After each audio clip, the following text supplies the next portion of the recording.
Sekarang pembahasan kedua, bagaimana tentang Qiyamul Lail, keutamaan Qiyamul Lail.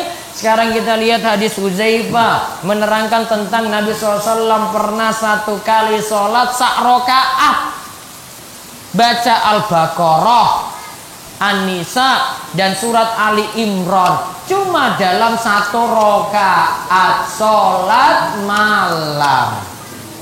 Surat apa tadi? Al-Baqarah, An-Nisa, Ali Imran. Itu bukan surat Al-Ikhlas, bukan Al-Falaq, bukan An-Nas. Ini surat panjang-panjang. Yang tiga panjang itu di tiga surat ini yang panjang-panjang. Ini jamaah Gunung Kidul itu kepiye meneh kalau Nabi itu jadi imam loh gue. Sekarang kita lihat hadis 175 langsung artinya. Dari Hudzaifah radhiyallahu anhu, ia berkata, aku sholat bersama Nabi sallallahu alaihi wasallam pada suatu malam. Maka beliau membuka sholat tersebut dengan surah Al-Baqarah. Lalu aku berkata dalam hati, beliau akan rukuk pada ayat yang ke-100. Kemudian 100 ayat pun berlalu. Beliau melanjutkan bacaannya. Apa yang pertama berapa ayat?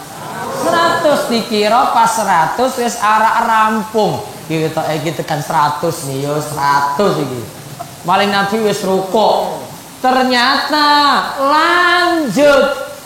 Terus, lalu aku berkata, beliau akan sholat dengan surah Al-Baqarah dalam satu rakaat.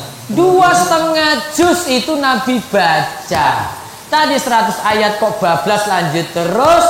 Ternyata masih lanjut lagi. Bar Al-Baqarah rampung. Itu jamaah gimana itu ya kalau gitu ya. Terus kalau kene wis kabur itu pokoknya. Wis sesuk kalau Kanjeng Nabi salat meneh aku ora melu. Ini Al-Baqarah loh ini.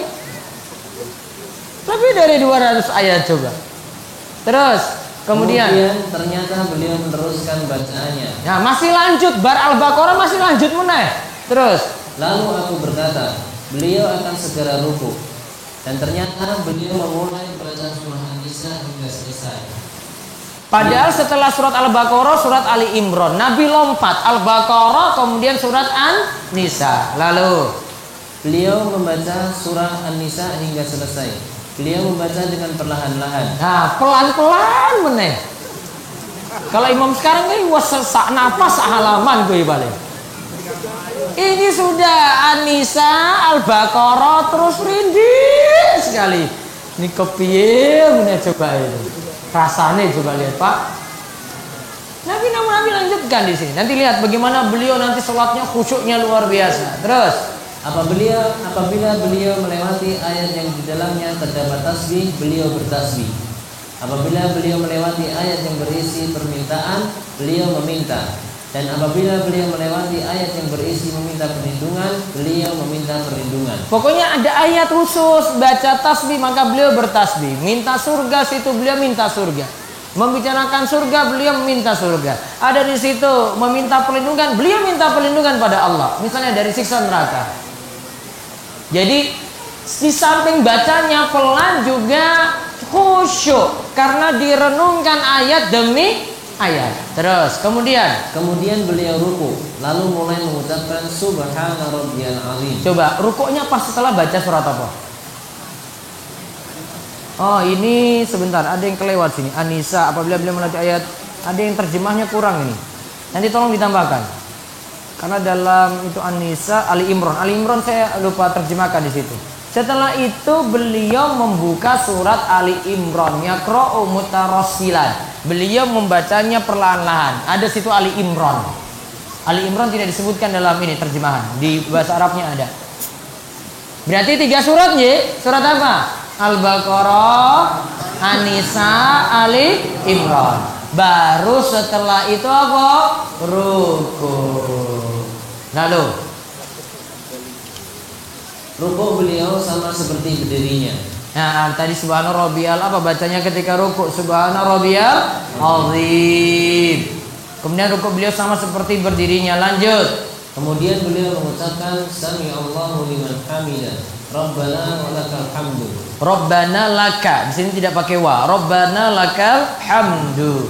Nanti riwayat yang lainnya nanti cara bacanya ada 4. Rabbana lakal hamdu, Rabbana walakal hamdu, Allahumma Rabbana lakal hamdu, Allahumma Rabbana walakal hamdu. 4 cara baca. Terus artinya semoga Allah mendengar kepada siapa saja yang memujinya. Wahai Rabb kami, hanya milikmu lah segala puji. Sami Allahu liman hamidah itu artinya semoga Allah mendengar. Namun sebenarnya mendengarnya bukan sekadar mendengar. Mendengar sini maknanya juga mengijabahi, artinya mengabulkan. Maka kalau mau diterjemahkan bisa, semoga Allah mengabulkan permintaan orang yang memujinya. Kalau tadi diterjemahkan, semoga Allah mendengar orang yang memujinya. Bisa diartikan apa? Semoga Allah mengijabahi. 2 makna ya. Sami kalau untuk Allah, sifat Allah itu 2 makna. Mendengar sekaligus mengabulkan. Kalau manusia sudah dengar-dengar, belum tentu kabulkan. Ya toh? Jenengan dipanggil, ada yang dipanggil langsung balik, ada yang dipanggil nggak balik-balik. Ya toh? Manusia itu punya telinga nggak? Punya. Namun ketika dipanggil-panggil, ada yang mau memenuhi panggilan tadi, ada yang enggak. Ya toh? Ada yang ngantuk. Ini ngantuk apa ora ya iki? Enak banget hujannya ini, Allah, terus nikmat. Ada yang dengar, itu orang nanggap. Iki apa Ustaz ngomong apa? Aku wis ngantuk iki. Itu manusia. Kalau Allah, bagi Allah sami'a mendengar itu maksudnya mendengar sekaligus mengijabahi. Itu beda ya. Jadi kalau jenengan baca sami Allahu liman hamidah 2 maksud. Yang pertama itu mendengar, Allah mendengar. Yang kedua Allah mengijabahi alias mengabulkan. Itu makna mendalamnya itu. Terus kemudian beliau berdiri, lamanya hampir sama dengan rukuknya. Itu diganti hampir sama dengan rukuknya. Jadi lama berdiri ketika iktidal itu sama dengan rukuk. Rukuknya tadi sama dengan berdiri. Berarti kalau berdirinya lama, tadi berapa surat? 3 surat. Berarti rukuknya yuk hampir sama. Bacanya ulang-ulang subhanarabbil azim, subhanarabbil azim, subhanarabbil azim, subhanarabbil azim, subhanarabbil azim. Bogi perang menit. Iya tadi berdirinya lama toh? Kui paling pirang jam ya kui ya paling ya sak rakaat loh kui. Terus rukuknya sama dengan berdiri, hampir sama ya, hampir mendekati ya, berarti lebih dari 50% gitu. Itidalnya berdiri ketika itidal hampir sama dengan rukuk. Nah, maka mu'tadil semuanya ini hampir sama. Terus lalu beliau sujud, kemudian mengucapkan subhana rabbiyal a'la. Subhana rabbiyal a'la. Terus maha suci Rabbku yang maha tinggi. Maka lama sujudnya hampir sama dengan berdirinya. Maka lama sujudnya hampir sama dengan berdirinya. Berarti baca suratnya lama, rukuknya juga lama, bangkit saking rukuknya juga lama, sujudnya lama. Itu sifat sholat malam Nabi Sallallahu Alaihi Wasallam. Paham ini? Paham. Maka pernah ceritanya Kanjeng Nabi sholat malam itu sampai mau masuk makan sahur. Sampai-sampai sahabat tuh hampir mengira ini jangan-jangan kami nggak makan sahur ini. Saking lamanya loh itu. Terus sekarang faedah hadis. Pertama, boleh berjamaah dalam sholat sunnah. Nah, padahal tadi cuma sholat tahajud, sholat malam. Kanjeng Nabi tadi apa? Berjamaah dengan Hudzaifah. Berarti boleh. Terus nomor 2, disunahkan memperlama sholat malam. nah, sholat malam yang paling bagus, yang paling lama. Maka Nabi Shallallahu Alaihi Wasallam mengatakan afdolus sholatul kunut. Sebaik-baik sholat itu yang lama kunutnya. Apa maksud kunut? Kunut diantara maknanya secara bahasa adalah tulul qiyam. Berdirinya lama. Ini bukan ulang surat Al-Ikhlas ping sewu, bukan. Ini baca tadi itu loh, surat-surat panjang bener. Jadi disunahkan sholat malam itu lama. Maka kalau sholat tarawihnya itu selesainya lama paling bagus. Jadi kalau ada yang tanya, Ustadz sholat tarawih yang paling bagus itu apa? Yang selesainya paling lama. Berarti kalau selesainya jam 12 saking ngisak di jam 12, jam 1 baru rampung, itu paling bagus. Ya rak melu apa ora ya gue ya.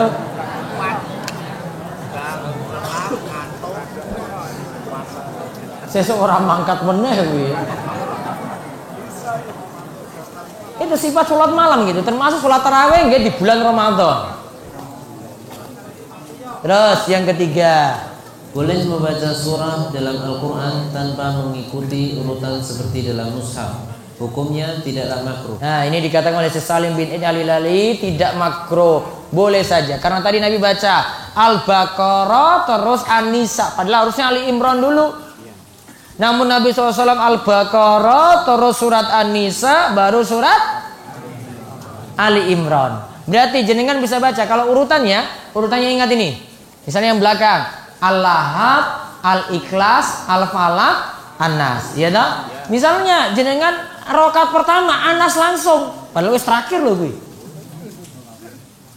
Baru kemudian An-Nas, terus dia baca surat At-Takatsur, Alhaakumut Takatsur. Harusnya yang paling bagus urutan At-Takatsur dulu, baru kemudian An-Nas.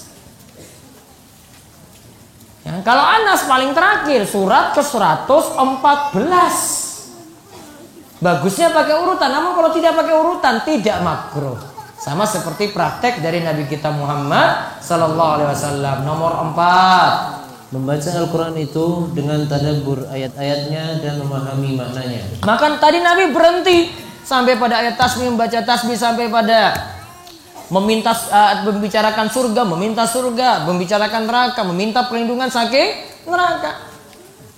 Itu namanya beliau tadabbur. Tadabbur itu merenungkan. Cara tadabbur bagaimana? Ringkasnya disebutkan oleh Imam Ibnul Qayyim. Beliau simpulkan saking surat Qaf. Tadabbur itu merenungkan ayat, nggih.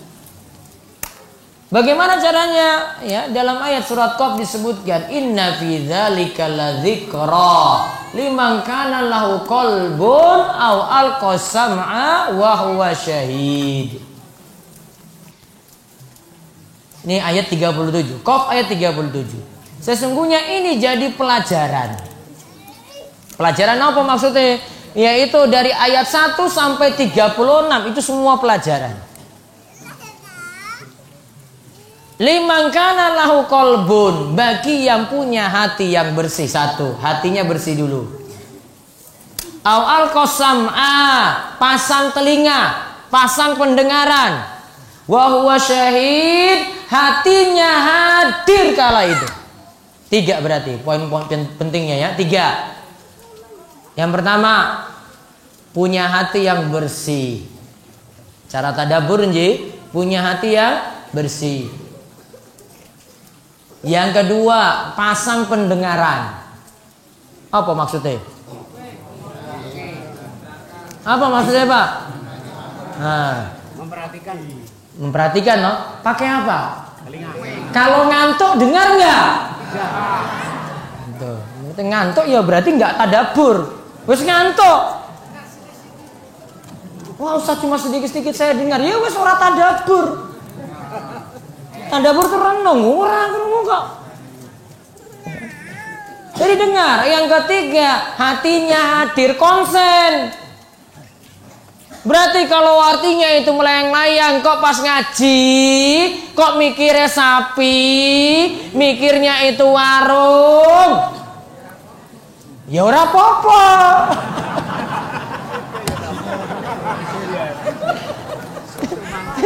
Ora apa-apa kepiye, ya akhirnya nggak bisa tadabbur. Tiga pentingnya tadi apa? Satu apa tadi? Hatinya ada, berarti hatinya bersih ya. Yang kedua, pasang pendengaran. Yang ketiga, hatinya hadir, berarti harus apa? Konsen. Ngaji juga kayak gini, tiga ini harus ada loh, bapak-bapak, ibu-ibu. Tiga ini harus ada. Yang pertama apa?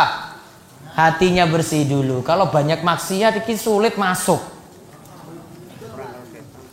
Ya, banyak setannya kok dalam hatinya itu. Maka maksiatnya ditinggalkan. Yang kedua apa? Pasang pendengaran, dengar. Ibu-ibu. Nah, kui. Kok malah cerita pas kancane teko langsung, kepiye kabare? Tasmu kok apik banget. Ngomong tas meneh. Ibu-ibu. Bapak-bapak ngomong apa biasanya ya? Apa? Rokok mau apa? Kalau ibu-ibu datang itu, Masya Allah tasmu itu beli di mana, Bu? Kayak kuwi lho ngomong meneh tas. Ya, enggak konsen jadinya. Enggak dengar. Ustaznya lagi bicara malah ngobrol. Kuwi. Gimana mau masuk ilmu tadi? Ngobrol kok. Seko awal pas duduk sampai rampung loh, coba lihat. Malah ngaji di DS dia cerita tetangganya dari A sampai Z. Urung rampung, sesok meneh lanjut ya. Masih lanjut. Coba lihat itu, ya Allah. Pasang telinga itu, dengar itu. Yang ketiga, hatinya harus apa? Hati. Ngaji kayak gitu, konsen. Dengar, nggak boleh ngantuk. Ini arah tak lanjut ini sebenarnya. Wah, arah tekan jam 10 ya men aku orang ini. Terus aku nyantai kok. Kalau saya suaranya Jakarta, ya aku cepat-cepat. Ini ora kowe. Sak rampungnya pokoknya. Men mau bilang Ustaz waktu ora kowe lanjut. Men. Duh, ribut aku lho. Tiga tadi itu. Itu kunci masuknya ilmu. Itu kunci biar tadabbur. Nggih, itu kunci utama itu. Di samping kalau ini Al-Quran, ya, di samping itu Al-Quran, tadaburnya harus ada. Al-Qurannya ada di situ. Dan Al-Quran itu Masya Allah, itu kalamullah, itu firman Allah. Yang berbicara ini Allah. Maka kalau ada yang baca Al-Quran, itu sama seperti Allah berbicara langsung. Namun lisan kita yang ucapkan ini. Ini bukan perkataan bos, bukan. Ini bukan perkataan seorang juragan, bukan. Ini bukan perkataan presiden, bukan. Ini perkataan Allah langsung, Sang Pencipta. Allah ngomong itu, berbicara. Maka Al-Quran itu kalamullah. Sehingga tadaburnya itu luar biasa kalau renungkan tiap ayat baik-baik. Maka pernah Nabi satu ayat, itu Nabi ulang-ulang, terus satu ayat saja itu. Nabi pernah ulang-ulang sampai subuh, baca ulang-ulang ayat tersebut. Saking tadaburnya luar biasa itu. Ulang-ulang saayat dibaca. Saayat loh ini. Bukan kayak tadi 3 surat. Ini saayat. Ulang-ulang ayat tersebut sampai apa? Subuh itu sholat malamnya. Saking luar biasa dia itu renungkan. Kita baca wis ora konsen, pengen cepat-cepat rampung. Ya, terus bacanya gursak nafas. Bismillahirrahmanirrahim. Dolin, amin. Dolin, wes dolin, coba lihat itu. Gimana mau baca dari Bismillah sampai dolin itu gursak nafas, mau konsen gimana coba? Bisa konsen itu, bisa renungkan itu, tadabbur bisa? Enggak bisa. Gursak nafas. Maka pelan-pelan. Tadi kan disebutkan Rasul walaupun baca Al-Baqarah, An-Nisa, Ali Imran itu pun masih pelan-pelan. Ya, maka nggak perlu cepat-cepat itu baca ayat. Dalam sholat juga demikian. Oh, jadi wis rampung, tak kira urung ya. Lanjut berarti. Terus lanjut. Yang kelima, boleh berdoa kepada Allah dan meminta kepadanya di tengah-tengah membaca Al-Quran. Nah, tadi Nabi itu tengah sholat malahan. Namun beliau tidak dengan suara keras untuk berdoa pas sampai dengan ayat surga misalnya Allahumma inni as'alukal jannah. Gitu doa kita misalnya. Cukup ini saja untuk kita sendiri. Ketemu dengan ayat neraka, berhenti sejenak. Allahumma inni a'udzubika minan nar. Ya Allah, lindungilah aku dari siksa neraka. Itu berhenti. Bisa seperti nanti dilakukan oleh Kanjeng Nabi. Terus nomor 6. Ketika ruku kita mengagungkan Allah. Saat ruku membaca Subhana Rabbiyal Azim. Terus dan ketika sujud kita meninggikan nama Allah. Saat sujud membaca Subhana Rabbiyal A'la. Nah, a'la, A'la maha tinggi, lebih tinggi. Ablag maknanya dibanding ta'zim, maha agung. Maka sujud lebih menunjukkan tawadhu atau tunduk kepada Allah. Nah, jadi sujud itu ya rahasianya saking sujud nggih. Sujud itu keadaannya lebih rendah. Iya nak? Kan iki berdiri nggih. Terus kita apa? Ruku, terus apa terakhir? Sujud. Maka dari atas turun ke ruku, turun ke sujud, sujud lebih rendah. Kok kita mau turun sujud? Menunjukkan kita itu biasa, tidak ada apa-apanya, rendah. Maka kalau ada yang menunjukkan kerendahan seperti ini, dia berdoa saat sujud itu mudah terkabul. Karena rendah. Ya, kalau rendah ini menunjukkan orang sudah mohon-mohon banget. Beda keadaannya berdiri tadi nje, beda keadaannya rukuk. Namun kalau sudah sujud itu lebih rendah. Maka ketika lebih rendah, kita malah agung, kita malah maha tinggikan Allah. Subhana Rabbil A'la kita baca. Karena Allah maha tinggi, kita rendah. Sedangkan rukuk kita mengagungkan. Maka kita baca Subhana Rabbiyal Azim. Tadi tidak disebutkan berapa kali bacanya. Namun kalau tadi rukuknya sama dengan berdirinya, berarti Subhana Rabbiyal Azim diulang-ulang terus. Berapa kali? Wallahu a'lam. Wong itu bisa ulang-ulang terus kok. Buktinya aja rukuknya lama. Sama juga Subhana Rabbiyal A'la bisa dibaca lebih daripada 3. Karena tidak disebutkan bacaan lain.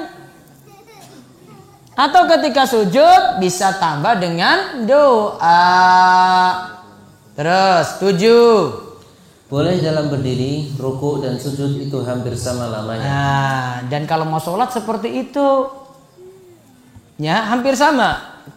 Berdirinya, rukuknya juga hampir sama. Kalau ini baca surat panjang berarti dia rukuknya lebih lama. Terus bangkitnya juga, sujudnya juga demikian. Terus yang ke-8. Nama-nama surah sudah diketahui oleh sahabat di masa Rasulullah Sallallahu Alaihi Wasallam. Nah, tadi sudah disebut surat apa? Al-Baqarah. Terus An-Nisa. Terus Ali Imran. Terus 9. Boleh menyebut Al-Baqarah dan Ali Imran tanpa mendahului dengan kata surah. Nah, tidak masalah kalau kita sebut Al-Baqarah saja, tidak pakai surat. Kamu baca apa? Al-Baqarah. Baca apa lagi? An-Nisa gitu tanpa nyebut surat. Terus 10. Rasulullah Sallallahu Alaihi Wasallam sungguh-sungguh dalam ibadah dan dalam melakukan ketaatan kepada Allah. Rasulullah SAW sungguh-sungguh dalam ibadah dan dalam melakukan ketaatan pada Allah. Mudah-mudahan kita jadi orang yang semangat juga dalam ibadah. Amin. Baik, pengumuman dulu sebelum 1-2 pertanyaan. Besok malam Sabtu tetap ada seperti biasa. Terus di Karangreje nje. Terus Sabtunya Sabtu apa? Kliwon nje. Sabtu pagi saya di mana nih Al-Aman, Masjid Al-Aman di Godean. Terus jam 9-nya di Kulon Progo. Sorenya ba'da asar di Masjid Besar Al-Huda Pelayan, bahas tafsir surat An-Nur. Terus yang malamnya, nah itu malam Ahad Pahing, nanti ada perubahan jadwal ini. Biasanya saya malam Ahad Pahing di Panggang Utara, saya akan rubah beberapa jadwal biar lebih konsen ke banyak jamaah. Saya nanti nggak terlalu banyak ke jamaah-jamaah kecil, nanti biar dapat semua. Malam Ahad, besok malam Ahad apa?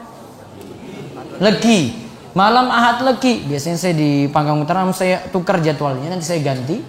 Malam Ahad Legi, biasanya Ahad Legi pagi itu di Masjid Agung Al-Ikhlas, sekarang diganti malam Ahad. Nggak pagi lagi, Nji, ganti malam Ahad Legi. Sedangkan paginya bar subuh, sini tetap ada kajian Bulughul Maram. Biar Bulughul Maramnya rutin terus ada. Terus jam Sabtu Sari tadi kajiannya di mana? Mana saya jamaah Sabtu Sari? Wow. Sinten? Di Pak Poni mana tadi? Mana tadi? Aduh, jamaah ada Sabtu Sari. Tempatnya belum fix ya tadi. Nanti kajian Ahad untuk jamaah Palian dan Sabtu Sari nanti di Sabtu Sari ya. Kayaknya di Pak Poni di mana? Di Karang ya? Dekat lapangan Karang situ ya? Ya mungkin di situ. Nanti tunggu infonya Ji. Nanti ada undangan saking PCN. Kemudian waktu siangnya nggak ada. Nanti saya tidak ada jadwal siangnya. Cuma pagi saja. Saya mohon nanti bisa diadakan jam 7 sampai selesai. Biar nggak terlalu siang. Karena siangnya saya ada acara lagi. Jam 7 sampai selesai untuk Ahad Legi besok. Baik. Kita jawab pertanyaan dulu. Malam Kamis tak ada seperti biasa, Ji? Ya. Apabila seorang bekerja di toko, kemudian saat waktu tidak ada pelanggan, karyawan tersebut jualan online, di mana yang dijual bukan barang toko tersebut, apakah dibolehkan? Ada dua kaidah perlu diingat. Yang pertama, al-muslimuna ala syurutihim. Muslim itu mengikuti aturan-aturan yang ada. Tadi saya baru ngomong dengan Pak Imawan tadi, langsung dia nyebut kaidah ini. Padahal saya lagi bicara biasa terus dia sebut kaidah lagi. Emang wong saya paham fikih ya, ngomong aja nganggo kaidah. Al muslimuna ala syuruti. Muslim itu ngikut apa? Aturan. Kalau aturan kerja, yo kerja. Aturan jam kerja jam 8 sampai jam 4 sore, berarti dia nggak boleh ngapain kecuali kerja itu saja. Tambah lagi kaidah, para ulama sebut kaidahnya al-masyghulu fala yusyaghulu. Muslim itu kalau sudah sibuk dalam suatu hal, maka cuma sibuk untuk itu saja, tidak dengan hal yang lain. Berarti kalau itu waktu jam kerjanya nggak boleh nyambi lain, kecuali tadi ya ada izin saking bos, ada izin saking majikannya. Kalau majikannya nggak izinkan nggak boleh. Ya, harus penuhi aturan seperti itu. Katanya dalam sholat tidak boleh ada kalam manusia. Tapi kenapa kok boleh berdoa? Berdoanya hanya boleh dengan bahasa Arab kalau di dalam sholat. Itu bukan kalam manusia kalau doa di situ. Karena ada doa juga sumbernya dari ayat Quran. Kata orang Islam wajib menyolatkan jenazah. Tapi Quran surat nomor 9 ayat 84 melarang yang diriwayatkan oleh apa ini? Oleh terus apa ini? Janin terus bagaimana itu Pak? Aduh orang semua coba PR. Bagaimana hukum berdoa mengangkat tangan setelah sholat fardu? Kalau meyakini boleh berdoa setelah sholat fardu, berarti boleh dengan mengangkat tangan. Mengetahui sejarah kaum-kaum Arab dan nasab Rasulullah seberapa penting? Ya penting. Namun yang penting orang itu menjalankan sunnah Nabi itu lebih penting daripada cuma sekedar hafal nama dan kenal. Bisa baca? Nggak bisa? Ya, saya apa lagi? Bolehkah memberi makan kucing dengan bangkai ayam, di mana ayam itu bukan milik kami? Itu wis nganggo bangke, terus itu bukan miliknya lagi. Ini bukan miliknya, ini maksudnya apa? Dapat izin atau memang punya orang lain dia nyolong gitu? Wallahu alam. Mau ngurus kucing juga dia mau makan ya gak usah ditanya-tanya ya, makannya ya tikus, makannya ya nggak bisa. Kita orang Islam wajib mensolatkan jenazah, tapi Quran surat nomor 9 ayat 84 melarang yang diriwayatkan oleh Ibnu Jarir. Diriwayatkan oleh Ibnu Jarir terus? Lantas bagaimana ini? Oh, tak kira janin tadi. Ibnu Jarir. Wajib menyolatkan jenazah, iya. Tapi dalam situ melarang yang diriwayatkan oleh Ibnu Jarir seterusnya. Apa? Nomor 9 ayat 84. Nanti dicek dulu. Nanti ada yang kasih saya coba suratnya. Apakah zikir pagi boleh langsung digabung dengan zikir setelah sholat subuh? Baiknya dipisah lebih afdol. Namun kalau gabung, kalau ada zikir yang sama tidak mengapa. Apakah zikir sore dibaca setelah sholat maghrib dan digabung dengan setelah sholat maghrib? Boleh. Namun kalau dipisah lebih bagus. Saya ketika ngaji dan menuntut ilmu agama itu sangat semangat. Tapi saya ketika menuntut ilmu dunia itu rasanya malas. Bagaimana motivasinya agar saya bisa mengimbangi antara ilmu agama dengan ilmu dunia? Tidak bisa berimbang, harus salah satu dominan. 50-50 itu nggak mungkin. Pasti ada yang lebih dominan, yang lebih unggul. Maka nanti tinggal cara manage waktu saja yang baik. Gitu. Kapan Ustadz bahas tema akhir zaman di kajian DS? Mau bahas kajian ini tema akhir zaman? Waduh, sini simba-simba orang paham ini tuh isu-isu akhir zaman, bukan usah mawon. Itu kan untuk orang-orang kota aja yang paham YouTube itu biasanya. Imam Mahdi, Dajjal, nantilah ada, tunggu buku saya jadi semua aja dulu.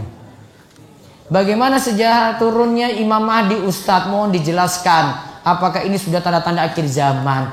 Makanya jangan nonton YouTube.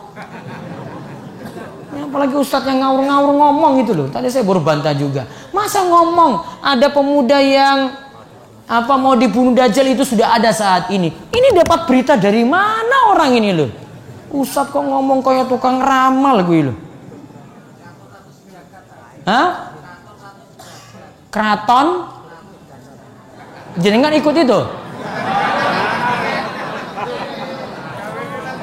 Itu baru lagi itu. Sunda Empire juga ada. Aneh-aneh toh? Itu cuma ada di Indonesia loh, itu kayak gini-gini itu loh. Jangan-jangan Gunung Kidul punya sendiri lagi ada itu. Kerajaan apa neng Gunung Kidul gue loh. Dan janganlah engkau Muhammad melaksanakan sholat untuk seorang yang mati di antara mereka orang-orang munafik selama-lamanya. Dan janganlah engkau berdiri di atas kuburnya. Sesungguhnya mereka ingkar kepada Allah dan Rasulnya dan mereka mati dalam keadaan fasik. Ini maksudnya tidak menyolatkan orang munafik. Namun kan kita saat ini nggak tahu siapa munafik karena orang kebanyakan cuma ngaku Islam. Munafiknya nggak kelihatan, maka tetap disolatkan. Tadi ini masih ada ini.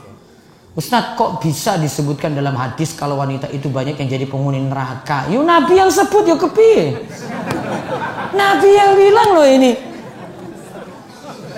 Apa sebabnya? Ada karena tidak mensyukuri pemberian suami. Bagaimana kalau kita naksir sama seorang yang belum jadi mahram kita? Itu boleh apa tidak? Ya terserah kamu. Tapi ya nanti ada aturan, orang guru naksir-naksir apalagi itu istrinya orang gitu. Ustadz, amalan apakah yang bisa bermanfaat untuk kedua orang tua yang masih hidup? Apakah bersedekah, menginfakkan, mengatasnamakan kedua orang tua, termasuk amalan yang bermanfaat juga, dan juga bakti. Kalau orang tua masih hidup ya berbakti, banyak bantu, kemudian kita juga birrul walidain, berbakti padanya. Kalau sudah meninggal dunia baru didoakan, sedekah atas namanya dan seterusnya.